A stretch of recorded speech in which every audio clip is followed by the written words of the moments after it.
Okay, we are having Sobhagya Grover with us. 9 band in speaking, 9 band in listening, and 7 each in writing and reading.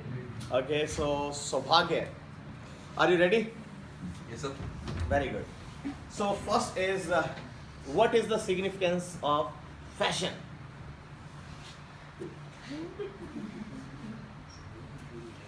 It is, I think, the best way to describe fashion is the sign of times. Also, for a fun fact, fashion is a French word.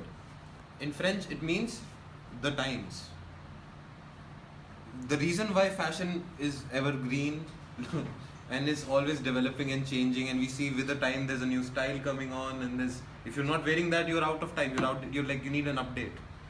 So fashion, by its nature, it's I think it's a good way of telling what. Okay, we take a picture.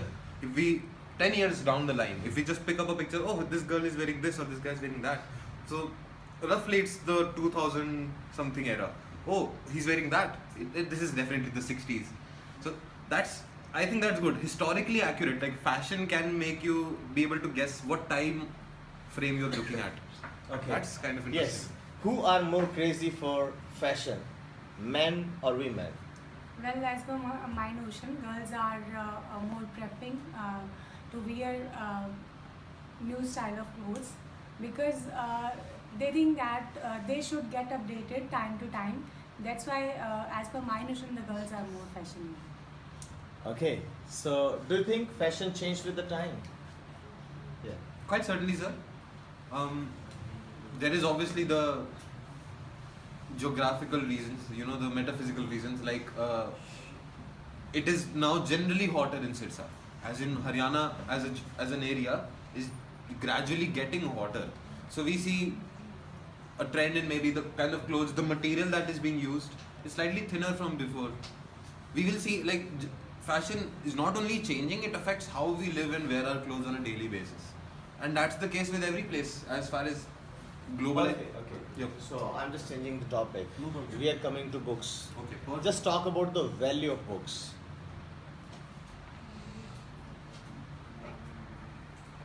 So things like culture, etiquettes, behavior, history, books are to be maintained, are to be preserved. There is a reason.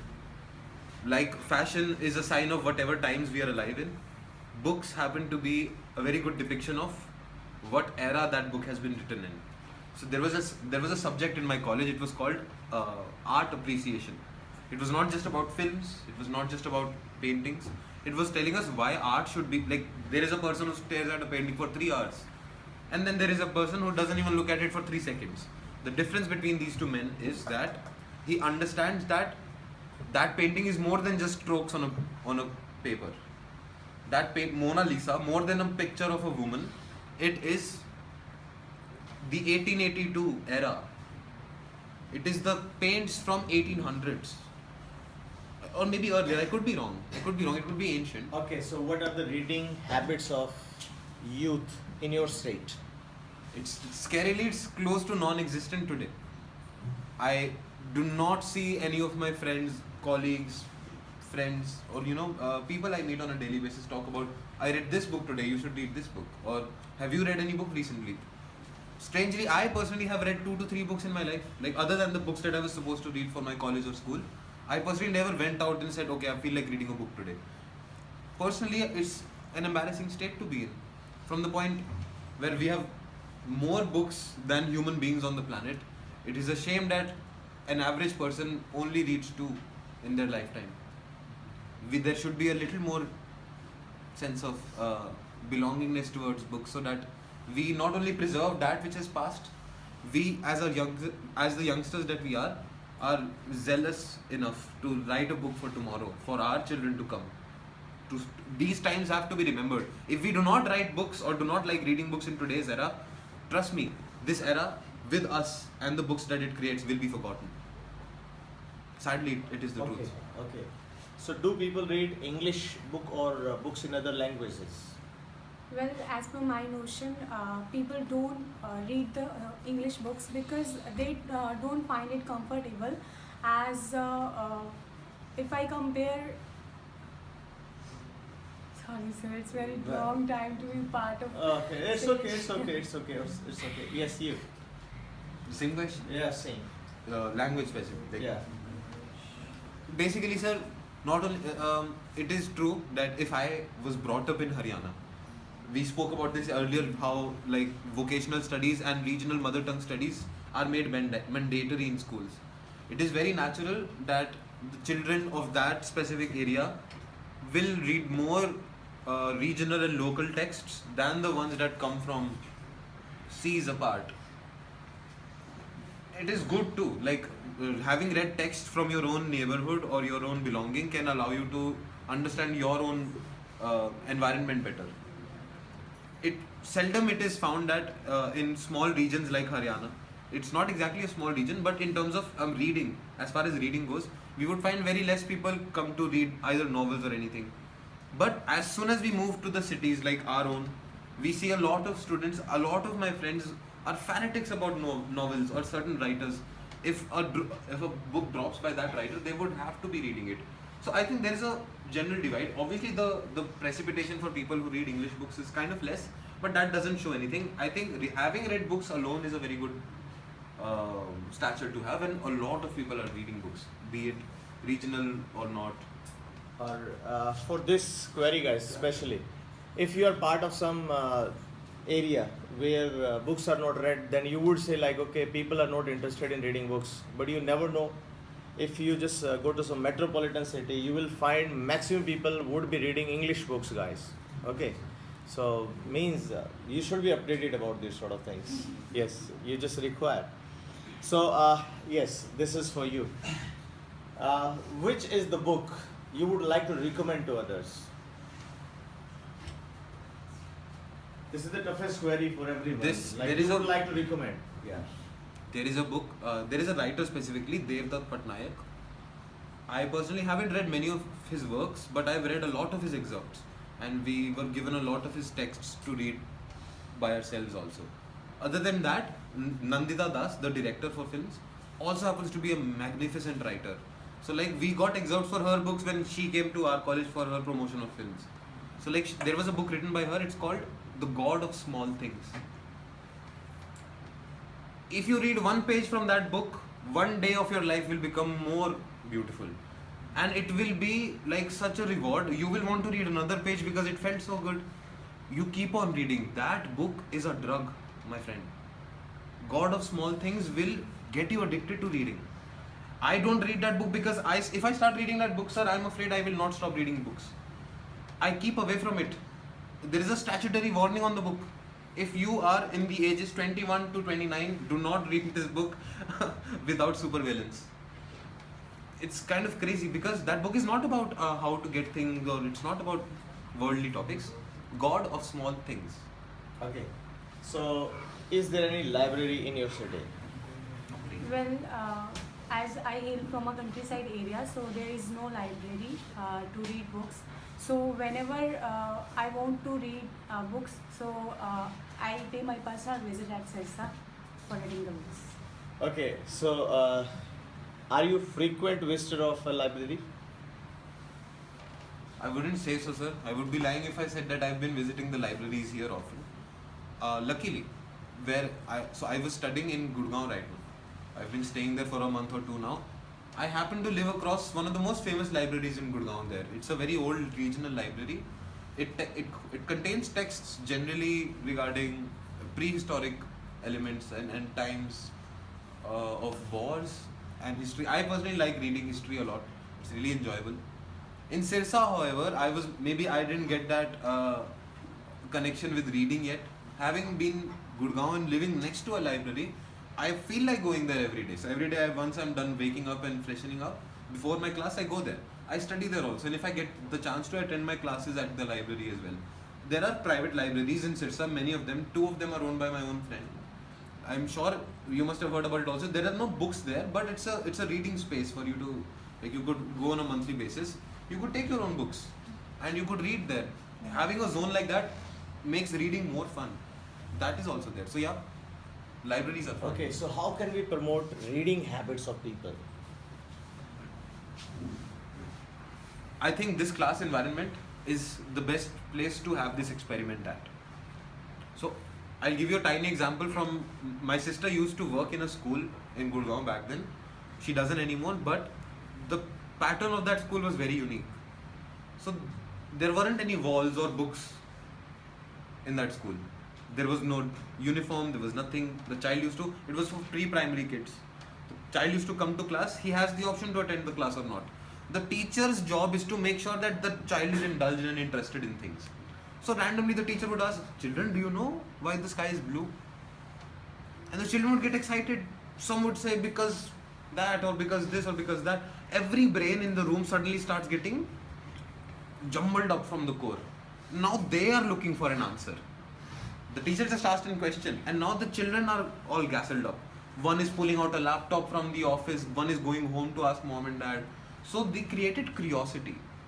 Now tomorrow, there are no books in the school by the way. Each child came with a document, a folder full of pages. Or some came with their phones, some child came with their laptops. They're allowed to do this. The school's motive is to teach you things, not how. So you are allowed to bring whatever you, if it helps you learn, bring it to the school. They brought books with them that their mothers or father gave them to read about. They were themselves reading. Wanting to know something is all you need. Reading can be boring, but if you have we call it pyas in our language.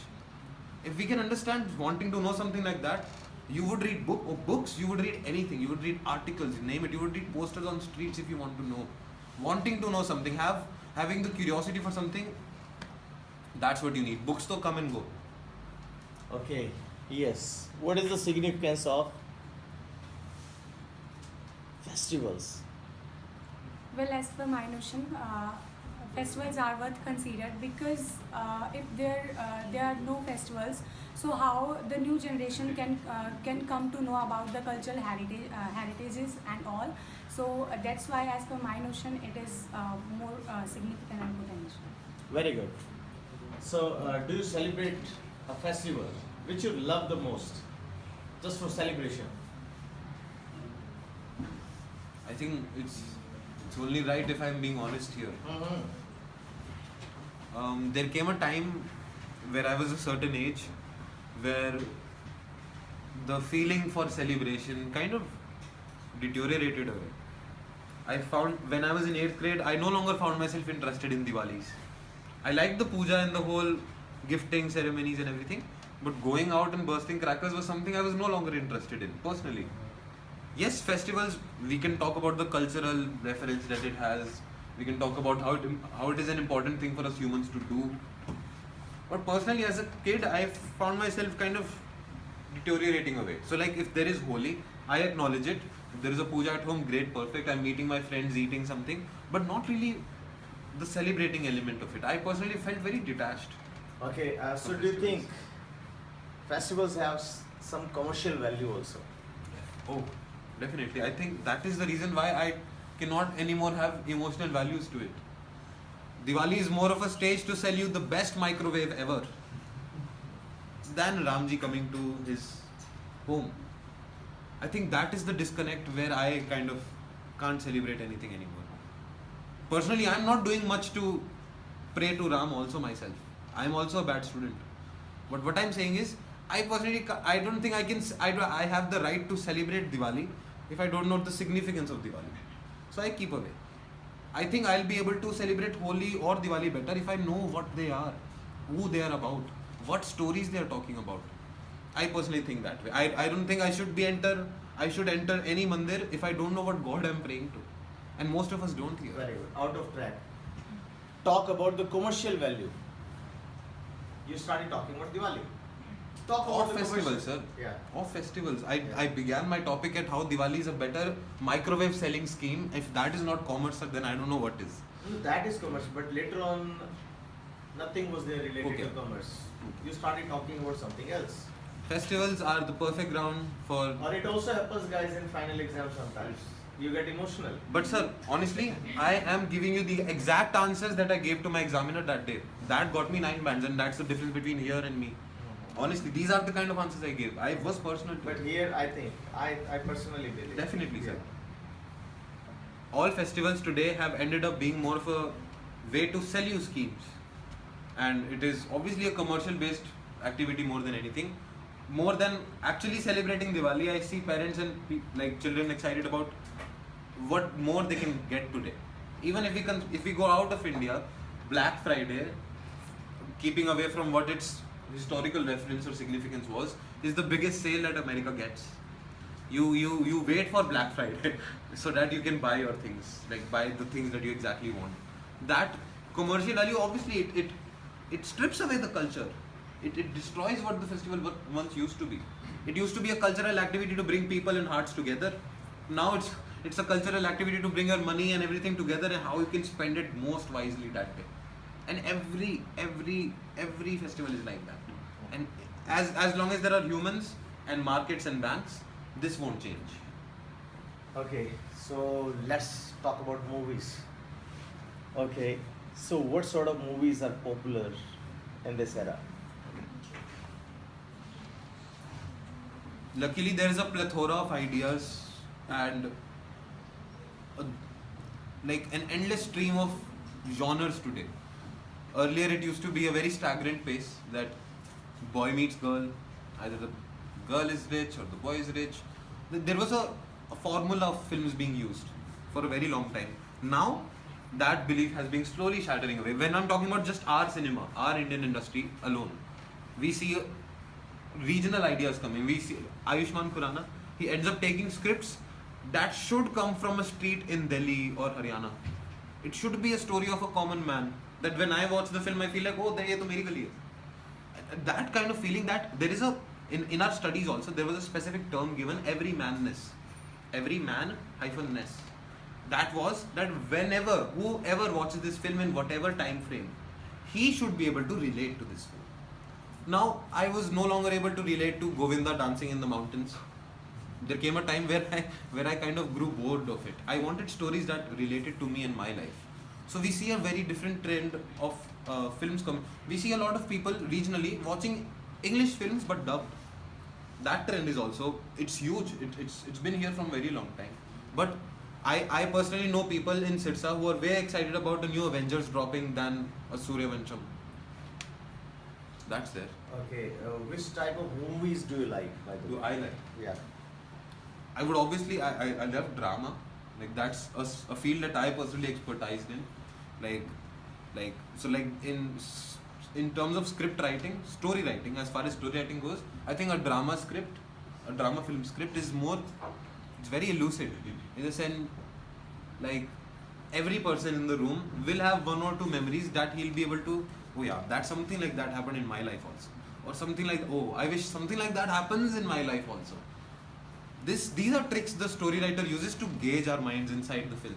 Like if I write a script and you have the time to look on your phone or look away or go out of the theatre, that's a bad story. Like I failed you, technically. So I think drama is the best kind of film, according to me, that I would any given day watch. Okay, as you have been part of drama, so you must be having your favorite star also from Bollywood. Not typically, but I have some, yeah, I have some. Yes, please talk about that. Nasiruddin Shah, without a doubt. His film came in 1991 or 1990. It was one of the old films. It was the first film he acted in. I think it was 1889. Anyway, but the film was called Angry Young Man. Have you heard of it? No one? Yeah, that was the first film Nasiruddin Shah acted in. You've seen the film? No. Yeah, but you've heard of the film. I'm sure your parents must have told you about it. Brilliant film. Like it was a film, no film like that has been made in India up till now, I think. But it's such a unique concept. It's about a Christian boy. His name is Jacob. And he's a car engineer.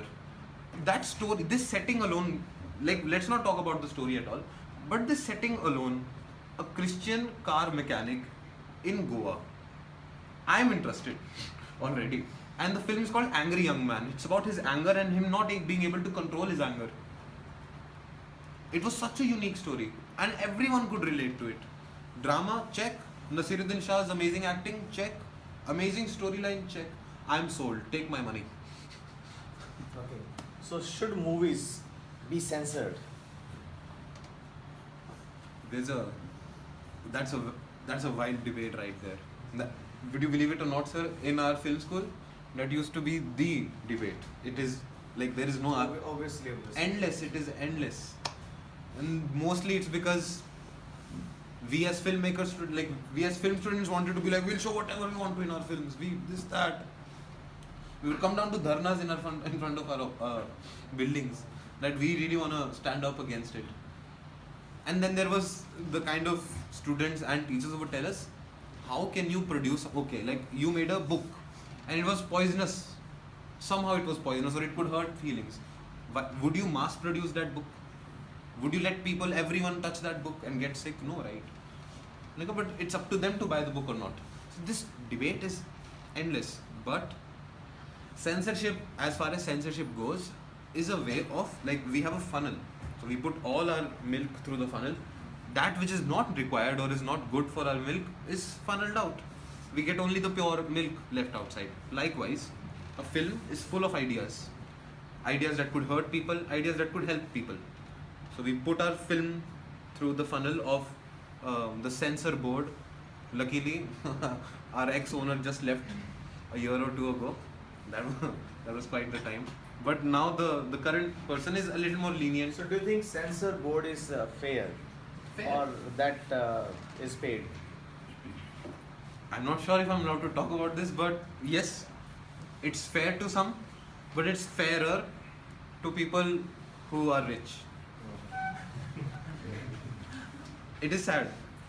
Like when a small group of students like me go to the person and he's like, okay, you want this film to work out, you need an extra lakh rupees. Very good. So, yes, there is the trend of biopics nowadays. Yes, I'm okay. I'll have to bring the patients on me. Okay, yes, you may. So, biopic. Yes, sir. So, just talk about like, are really means whatever is shown in the movie, okay, in biopics, they are quite authentic. Far from authentic, sir. So this fan is turning. How can I milk this idea? The fan turns. The fan is turning due to centrifugal force, and there is inertia taking place in the bottom half of the fan, and that is allowing the fans to rotate at a certain pace. I could milk and stretch this idea as much as I can, but at the end of the day, it's a stupid fan revolving. Biopic films is doing exactly that. Milkha Singh just ran 2 races, my friend, and that is a very proud Indian moment. Don't get me wrong, but that kind of drama never took place in his life. We stretched it too far. Then a trend began. Mary Kom, all the boxers that you never knew about, suddenly started getting films about them. I think it's kind of strange that a human mind can be sold based on a true story. Like, I'm ready to give away my kidneys to based upon a true story. Things like it happens. Okay, randomly, what was that actor that there was a film of Sanju, right? Sanju. The film was Sanju, no? Like, I now am watching a film about an actor, and there's another actor acting. Why not hire the same guy? Like that, he's poor, right? He's not getting much films. Like, hire Sanju, no, for Sanju. No, but it's based on a true story, you will watch it. We call it like, there's a scheme, there's a disease as much as... In Sachin Tendulkar, I think. Yeah. Sachin performed. Dhoni. No, Oh my God, how many are there? Sachin. Himself performed. Yeah, and it was not a big hit. That's why they hired better one. So actually, the idea of having a biopic. Mahendra Singh Dhoni, I think if Mahendra Singh himself could have performed, Yeah. I think movie would not be having that much success. Definitely, it's nice that we let the doctors do the doctory. It's best that we let the actors do the acting. If we let Lata Mangeshkar play cricket for us, we'll be doomed. But sir, the very idea of having a biopic film, no, the script is flawed. See, now the thing is, in a biopic film, we are taking ideas from real incidents of a person's life. A person's life is not very interesting at times, so you have to put masalas into it. You put all kinds of things and incidents that didn't really take place. So once that happens, is it a true story anymore? It could be any cricketer. It's elongated now. Likewise, I think the idea of a biopic film is kind of flawed. There can be more work. It could be inspired from true events and based on true events are different films, mind you.